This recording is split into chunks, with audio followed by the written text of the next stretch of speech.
રાજકોટ જિલ્લાના વિછિયા ગામનો મામલો ચર્ચાનો કેન્દ્ર બન્યો છે, જેમાં થોદાડિયા ગામમાં રહેતા ઘનશ્યામભાઈ રાજપરાએ એક લેન્ડ ગ્રેબિંગની ફરિયાદ ભૂમાફિયા વિરુદ્ધ કરી હતી અને તેને લઈને ભૂમાફિયા દ્વારા જાહેરમાં ઘનશ્યામભાઈની હત્યા નિપજાવી દીધી હતી। આ ઘટનાથી સમગ્ર રાજકોટમાં ઘેરા પડઘા પડ્યા હતા। આ મામલે કોળી સમાજના લોકોમાં પણ ભારે આક્રોશ ફાટી નીકળ્યો હતો। કોળી સમાજના આગેવાનો દ્વારા આ મામલે જે ભૂમાફિયા આરોપી છે તેનું જાહેરમાં સરઘસ કાઢવામાં આવે તે પ્રકારની માંગ સાથે મોટી સંખ્યામાં વિછિયા પોલીસ સ્ટેશન ખાતે લોકો ઉમટી પડ્યા હતા। ત્યારે પોલીસ અને વિછિયામાં ઉમટેલા કોળી સમાજના લોકો વચ્ચે ઘર્ષણની સ્થિતિનું નિર્માણ થયું હતું અને પોલીસે આ મામલામાં લાઠીચાર્જ પણ કર્યો હતો। આ સંદર્ભમાં જે વિછિયા પોલીસ સ્ટેશન ખાતે આ જે આરોપીઓ પકડાયા છે તેમના વિરુદ્ધ જાનથી મારી નાખવાનો ગુનો નોંધવામાં આવ્યો છે। તેને લઈને આમ આદમી પાર્ટીના નેતા ગોપાલ ઇટાલિયાએ મામલતદાર સામે પ્રશ્ન કર્યા છે અને કહ્યું છે કે વિછિયામાં મોટી સંખ્યામાં લોકો ઉમટ્યા ત્યારે પથ્થરમારો થયો અને આમાં પોલીસ કર્મીઓના હાથના ભાગે, પેટના ભાગે, આંખના ભાગે પથ્થર વાગ્યો।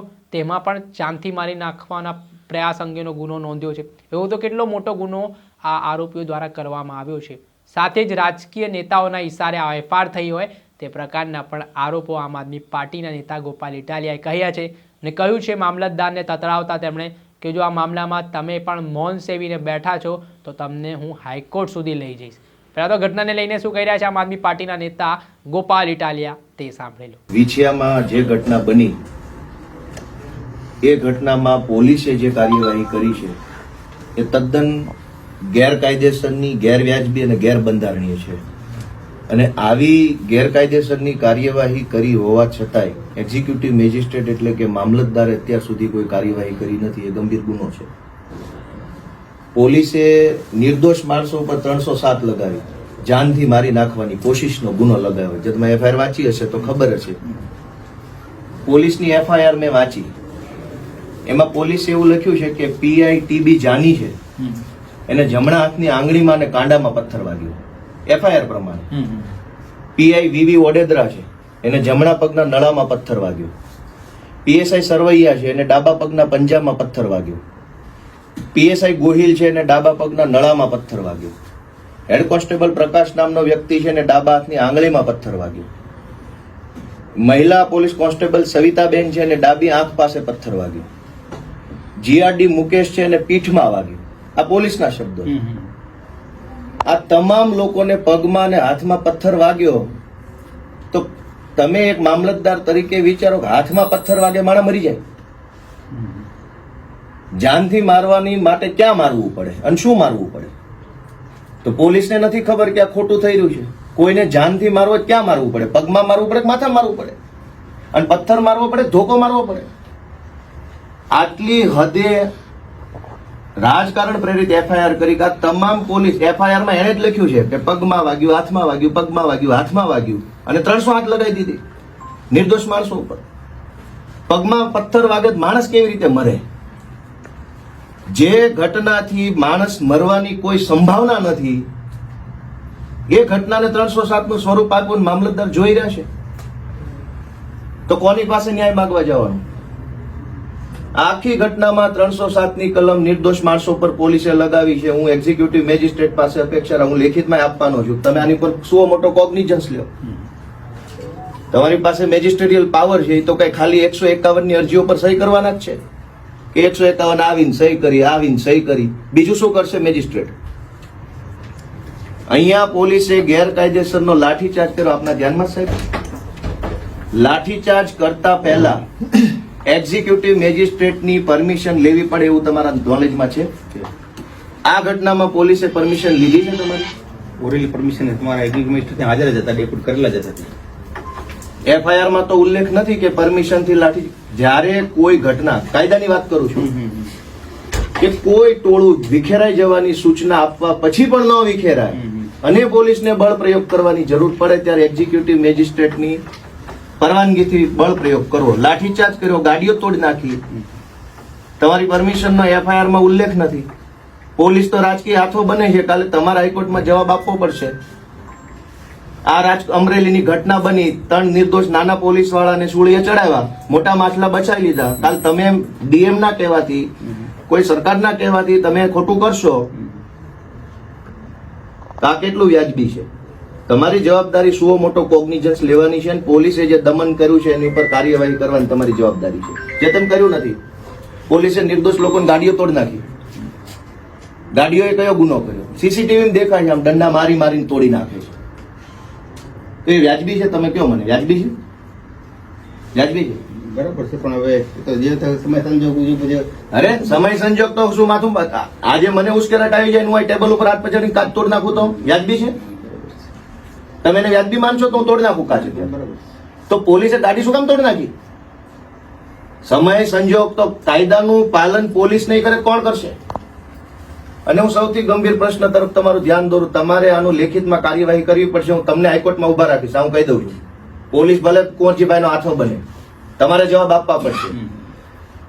4 વાગે મનુભાઈ કેટલા વાગે? 5 વાગ્યા આસપાસ. ગંભીર વાત છે સાહેબ. 5 વાગ્યા આસપાસ પોલીસની એફઆઈઆર પ્રમાણે 7 થી 8,000 લોકોનું ટોળું વિછિયામાં ભેગું થયું. એફઆઈઆર પ્રમાણે એટલે માની લઈએ કે 8,000 હતા.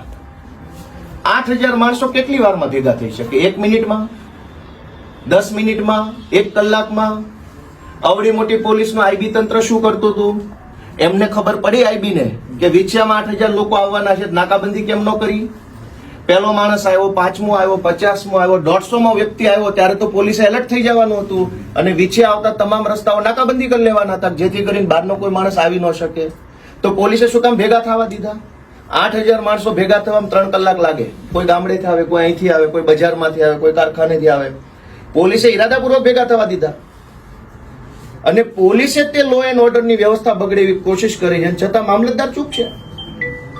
છતાંય તમે પગલા નથી લીધા. પોલીસે 8,000 લોકો ભેગા કેવી રીતે થવા દીધા? નાકાબંધી કેમ ન કરી એડવાન્સમાં? ગામડે બીજી બહારની પોલીસ બોલાવીને રોકી લેવા જોઈતા હતા બધાને અને પ્રી એનાઉન્સમેન્ટ કરવાનું હતું કે ભાઈ કોઈ ભેગા થશો નહીં, કોઈ ભેગા થશો નહીં.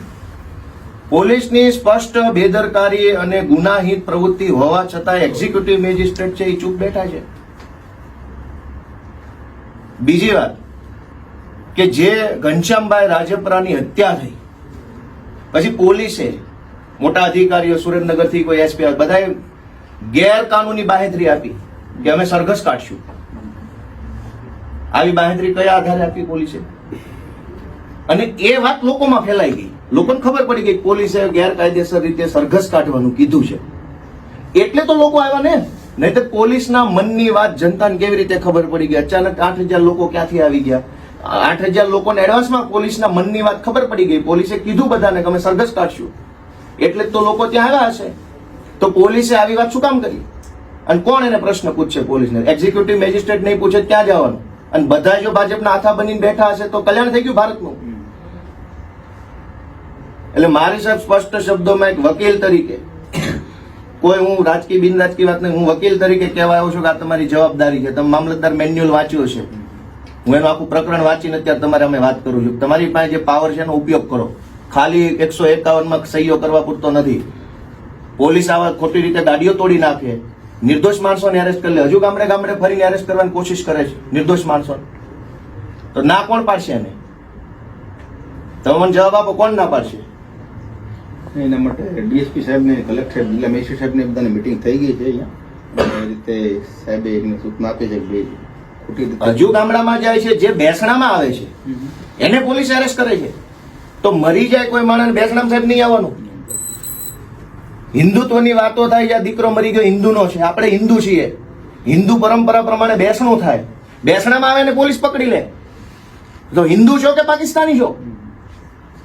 બેસણામાં આવેલા માણસોની ધરપકડો થઈ. હિન્દુ પરંપરામાં બેસણું એટલે આપણી સંસ્કૃતિ છે, આપણો રિવાજ છે. કેવી રીતે પોલીસ પકડી જાય? તમે એક શબ્દ નહીં બોલો. તમે આ પોલીસને એક શબ્દ નહીં કહો કે બેસણામાંથી કેવી રીતે પકડાય. ઓલા ભાઈ કોણ હતા? મને ઓલાના જમાઈ મુકેશભાઈ. મુકેશભાઈ જમાઈ. હા, હું તમારી જમાઈ નામ નવનીત સોલંકી ખરખરો કરવા આવ્યા છે, એને પોલીસે જેલમાં પૂરી દીધા. અમદાવાદ જે માણસ રહે છે એને ખબર પડી કે આપણા હગાનું ખૂન થઈ ગયું, મૃત્યુ થઈ ગયું, ખરખરે આવ્યા, એને પોલીસે જેલમાં પૂરી. તમે સાહેબ હિન્દુ છો કે નહીં મને એમ કહો? આપણામાં ખરખરો હોય કે ન હોય? ખરખરામાં પોલીસ પકડી જાય તમે વાજબી માનો છો? તો મામલતદાર તરીકે શું કાર્યવાહી કરશો કયો? તમારી પાસે એક્ઝિક્યુટિવ મેજિસ્ટ્રેટનો આખા તાલુકાનો ચાર્જ છે, શું કાર્યવાહી કરશો? કે તમે ખાલી કલેક્ટર કે એમ જ દોડશો? ડીએસપી કલેક્ટર તો મોટા હોદ્દાઓ છે, એ બચી જાય, નાના માછલા પકડાઈ જશે. આમાં ખરખરામાંથી માણસો ઉઠાવી જાય. ગાડીઓ પકડીને પૂરી દીધી પોલીસે. કેટલી ગાડીઓ પોલીસના કેમ્પસમાં મૂકી રાખી છે એમના, અને દમ દાટી મારીને ગાડીઓ છોડે છે. ત્યાં કારખાના છે વિછાની બજારમાં, લોકો હીરા ઘસે છે. એક તો વેપારી, શું નામ એનું, ઓલા સીસીટીવી વાળા, તસવીર પેલો સનાળીનો છે, સનાળી ગામના એક આગેવાન છે, પટેલ છે, રીતેશ પટેલ હરણિયા. એ એની ઓફિસમાં બેઠા છે, સીસીટીવી ચાલુ છે. એને આ ઘટના સાથે કઈ લેવા દેવા નથી. એની જ્ઞાતિ પટેલ છે. આ ઘટનામાં મુખ્યત્વે આક્રોશ કોળી સમાજમાં હતો, તો સ્વાભાવિક એમ સમજી શકાય કે અન્ય સમાજનો વ્યક્તિ આક્રોશમાં ન હોય. એને પોલીસે પકડીને જેલમાં પૂરી દીધો, જે એની દુકાનમાં બેઠો છે ને. મામલતદાર શું કરશે? તમાશો જોશું સાહેબ આપણે. જેટલા સાહેબ રાતે આવ્યા ને, આ બધાને મારવામાં કઈ ખામી નથી. કાલ જોયું, માથા 3-4 માથા ફાડ નાખ્યા, તો આ દવાખાને નથી લઈ ગયા. અહીંયા આ પોલીસ ખાતું દવાખાને, કાલ મને ખબર પડી ને હું ગયો તો કોઈ દવાખાને નથી લઈ ગયા. અને 2-3 જણાના હાથે ફ્રેક્ચર છે, ઉલટાની 300 હાથ આની ઉપર. આ ભાઈનો દીકરો તો 10-10:30 લઈ ગયા હતા, પથ્થરમારો તો 5 વાગે થયો. હતા આમ આદમી પાર્ટીના નેતા ગોપાલ ઇટાલિયા. તેમણે પોલીસે જે જાનથી મારી નાખવાના પ્રયાસ અંગે ગુનો નોંધ્યો હતો, આરોપીઓ વિરુદ્ધ તે સંદર્ભમાં પોતાનો વાંધો વ્યક્ત કર્યો છે, પોતાનો રોષ ઠાલવ્યો છે. સાથે જ જે લોકો હાલ મૃતક છે ઘનશ્યામભાઈ, તેમના ત્યાં બેસણામાં જઈ રહ્યા છે, ત્યાં પણ પોલીસ ત્યાં બેસણામાં આવતા લોકોની ધરપકડ કરતી હોય તે પ્રકારના આરોપો પણ ગોપાલ ઇટાલિયા દ્વારા લગાવવામાં આવ્યા છે. અને તેમણે આ મામલે જે રીતે પોલીસ કાર્યવાહી કરી રહી છે તેમાં મામલતદાર સંજ્ઞાન લઈને આ ઘટનાના સંદર્ભમાં પોતાનું મૌન તોડે તે પ્રકારની વાત પણ પોતે રજૂઆત કરીને તેમણે જણાવી છે. નહીંતર આ સમગ્ર મામલો છે તે આગામી દિવસોમાં આમ આદમી પાર્ટીના નેતા ગોપાલ ઇટાલિયા ગુજરાત હાઈકોર્ટમાં પણ પડકારી શકે છે. ત્યારે હવે જોવાનું કે આ સમગ્ર ઘટનાના સંદર્ભમાં જે વિછિયામાં પથ્થરમારો બન્યો અને જે રાજકારણ ગરમાયું છે, આરોપ પ્રત્યારોપ લાગી રહ્યા છે, ત્યારે આ ઘટનામાં આગામી દિવસોમાં શું સત્ય બહાર આવે છે. દર્શક મિત્રો, એન કવરેજ ન્યૂઝને આપ લાઇક કરી લો, સબસ્ક્રાઇબ કરી લો અને શેર કરવાનું ભૂલતા નહીં.